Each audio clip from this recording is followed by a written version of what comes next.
Well, welcome to Vintage Farmhouse Antiques YouTube channel, and we're going to show you this blue dragon. It's actually just called Dragon. It's by Royal Cauldon and it's Bristol Ironstone ware from the 1950s through to around the 1970s or early 80s.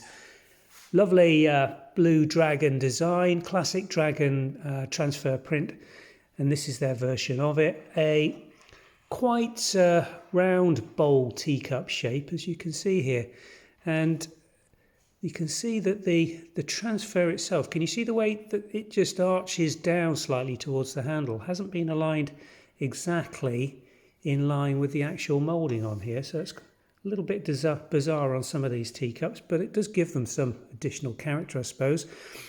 Inner wall decoration with the hatching and the dragon motif, and then a little floral design in the base. These are the sort of arched round handle versions, marked dragon, Royal Cauldon, made in England on the base. The saucer, 5.5 inches. Oh, thank you very much. Go on, go away you two. I've got two puppies in here that I'm filming round, and puppies sitting as I go, and they're being complete little rottens, aren't you? Go on, go away. Sit. Blimey, he did what I said. Better give him a treat for that. Right, good. Back to the china. 5.5 inch. Indent scallop to irregular rims around the base.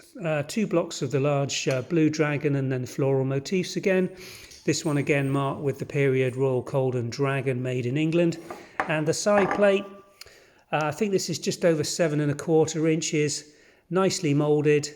Again, irregular scalloped rim with lovely gilt retention. Just look at those rims, really nice condition.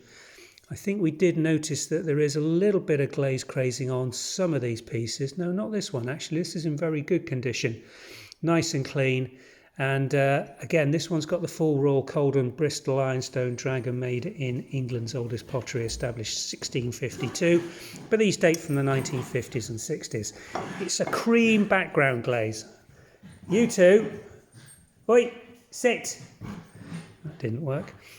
So not pure white. I hope that picks up on the camera here, as opposed to the creamy glaze colour that really sets the Cauldon Blue Dragon apart from other versions with a pure white background glaze. Thanks for watching. My apologies for the soundtrack. Yeah, I need to go and do some puppy training. We'll pop links in the description below. It'll take you through to the website listing for these trios. Bye for now.